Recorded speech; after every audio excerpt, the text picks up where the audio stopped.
बहुत शुक्रिया। लेकिन मैं इस सबक और किरदार और इस हवाले से तो आपसे एक दो सवाल करूंगा, लेकिन उससे पहले आपने ये फरमाया कि तारीख के अंदर जो वाकयात इस तरह हुए और आज से 1000 साल 1100 साल पहले फलां रावी ऐसा था यूं था। लेकिन हमारे यहाँ तो बहुत ज्यादा उसको मुसलमानों की इल्मी तारीख का सबसे बड़ा कारनामा बयान किया जाता है। अस्मा और रिजाल, एक एक रावी की छान फटक हुई और झूठा कौन सच्चा कौन। तो आप इसको बिल्कुल कहते हैं कि एम ही था, ये सारा कोई इसकी हैसियत नहीं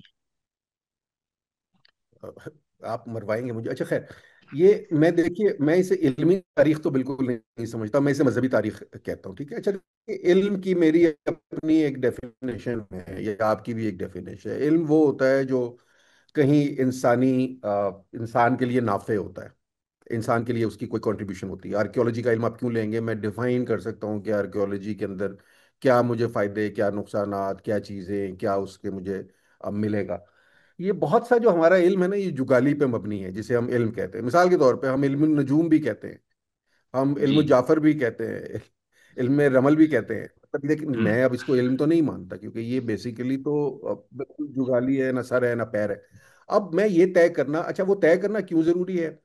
अब मेरे लिए ना वो चीज़ें बड़ी एक बाज़ औक़ात दुविधा का शिकार आप हो जाते हैं। आप कहते हैं यार कि हुज्जतुल विदा के दिन जो प्रॉफिट है, जिसको आप समझते हैं कि दीन का बुनियादी माखिज वो है, वो कहता ये है कि दीन मुकम्मल हो गया।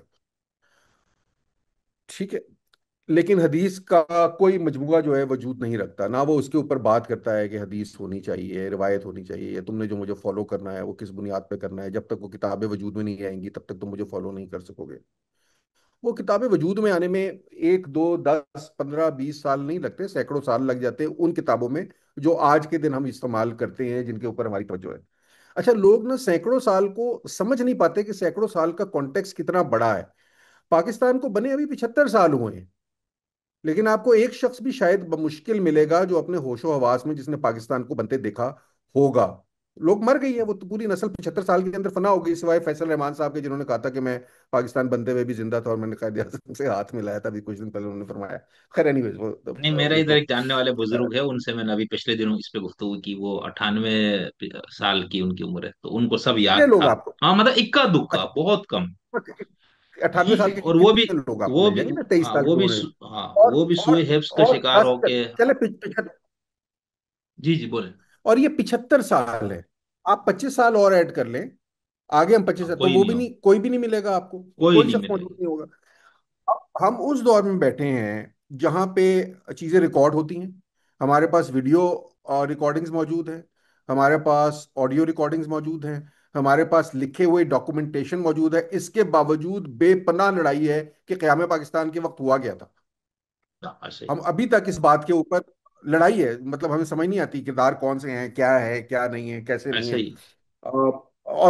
अच्छा, मजहबी हवालों से बहुत सारी चीजें, मिसाल तौर पर गाजी इल्मुद्दीन का जो मुकदमा है, अगर आप उस मुकदमे के आज डॉक्यूमेंट निकाल के देख लें तो उस मुकदमे के डॉक्यूमेंट में ये लिखा हुआ है कि उन्होंने सेहत जुर्म से इनकार किया था। उन्होंने कहा मुझे तो पता ही नहीं, मैंने ये कौन शख्स है, मैं तो ऐसे ही जा रहा था, पुलिस ने मुझे धर लिया, मैंने छुरी तो अच्छा। मारी नहीं। अच्छा, लेकिन हमारे यहाँ जो तारीख बन गई है, जो तारीख किताबों के अंदर लिखी गई है, उसके अंदर आपने आशिक रसूल और अपनी जान कुर्बान कर दी और इस किस्म की बातें की।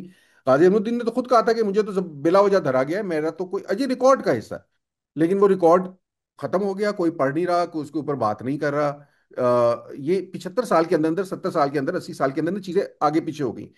एक चीज होती है जो हम कहते हैं चाइनीज विस्पर, पता नहीं आपने वो कभी उसकी एप्लीकेशन जी देखी नहीं। जी। चाइनीज विस्पर में ये होता है कि आप 25 लोगों को खड़ा कर दें, शमसुद्दीन साहब आखिरी आदमी और आशिर साहब सबसे आगे खड़े हो, और शमसुद्दीन साहब को ये जुमला दोहराएं अगले अगले बंदे के कान में, और उससे अगले को आवाज ना जाए, और फिर वो जुमला जो उसने सुना होगा वो अगले को दोहराए।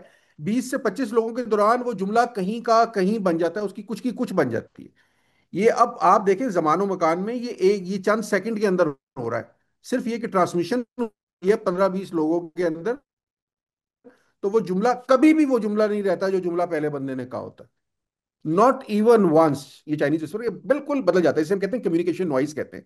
आप कहते हैं सही। जनरेशन वाइज ये कम्युनिकेशन नॉइज जो है ये रही है। एक बंदे ने हम्म। अपने बेटे को बताया, उसने अपने बेटे को बताया, उसने अपने चाचे को बताया, उसने भतीजे को बताया, भतीजे ने भांजे को बताया, भांजे ने पोते को बताया, और आपको बिल्कुल सही किसी ने बता दिया। अगर इतना ही था तो 7 लाख 8 लाख हदीसों में से आप 6 7 हज़ार नहीं चुनते ना। अच्छा, वो 7 लाख हम्म। हदीसों वाला भी फसाना है। अगर आप वाकई उसको देखें जिस तरह की बात की जाती है, जितना वक्त उसमें चल, तो मैथमेटिकली वो पॉसिबल नहीं है। लेकिन एक फसाना बन गया है, तो आप फसाना सुन लेते हैं। आप ईशा, वो फजर के वजू से ईशा की नमाजें पढ़ रहे होते हैं लोग, 40-40 नमाजें पढ़ रहे होते हैं, ये भी किस्से हमारे यहाँ लिखे हुए हैं। तो किस्से, तो किस्से हैं, वो आप सुन लें सही। उसको किस्सों के तौर पे, कोई हर्ज नहीं है, कोई बुराई नहीं है। लेकिन कभी उसका मैथमेटिकल, हम बेशुमार किस्सों का मैथमेटिकल या साइंटिफिक एनालिसिस करने की कोशिश करेंगे तो सब कुछ रद्दी की टोकरी में डालना पड़ जाएगा। तो ना पड़े उस चक्कर के अंदर। जो चीज ठीक, मैं देखिए बेटा, बड़ा सिंपल सा असूल है, जो चीज ठीक लगती है ना, अच्छी लगती है, और जिससे कोई इंसानियत को, कोई या लोगों को या माशरे को या माशरत को फायदा पहुंच रहा होता है, उसे ले लें। और जो चीज गलत लग रही है उसे रिजेक्ट कर दें। चेरी पिकिंग ना, वो चेरी, ये भी एक तरह की चेरी पिकिंग ही है। लेकिन इस चेरी पिकिंग का हाँ, मकसद जो है ना, वो कुछ और है। इस चेरी पिकिंग का मतलब अपना नजरिया ठूसना नहीं है किसी पे। इस चेरी पिकिंग का मतलब ये है कि आप एक बेहतर इंसान बनने की कोशिश कर रहे हैं। तो मुझे जो लेकिन चीज इसमें अच्छी हाशिर साहब। लगती है। हम्म, जी।